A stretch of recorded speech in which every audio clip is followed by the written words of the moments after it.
What's this name again, my friend? Chaprit? Kapret. This Kapret area is beautiful, and then I like the vibes. Parang Yes. Parang lahat ng mga tao kasi dito, yung mga hanap buhay nila is paglalaba lang. Lahat ng mga hospitals, apartment buildings, or residential area, pag magpapalaba sila, pupunta sila dito, tapos may sasalubong dyan, tapos meron na maglalaba. Yung mga tao na mga nakatira dito, lahat sila hanap buhay nila paglalaba lang. Paglalaba, merong machine sila. Pag meron sigurong kaya, pwede makabili ng machine. Tapos merong dryer. Tapos meron din mga nagpa-plancha dyan. So, even if you don't have ability pa sa marunong ka maglaba, marunong ka magplancha, pwede ka dito. Nagugulat lang ako kasi yung washing nila, pag nagdadress sila, as in tuyo talaga.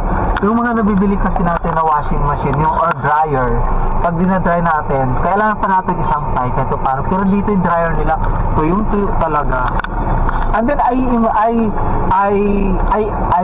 experienced, my friend, that the dryer is not throwing the dress, no? Yeah. The dryer, no? Yeah. So it's good. Because there are dryer in some area in the Philippines. You know, after how many dryer, the clothes like here, no, right? Yeah, no. Maganda. At saka yung kagandahan ang sisipag nila kasi yung pag-deliver nila, di ba? So talagang pang maramihan yung mga labahan dito. Hinahakot talaga.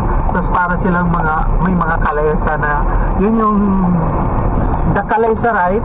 Yeah. Is their means to deliver the dress. Yeah.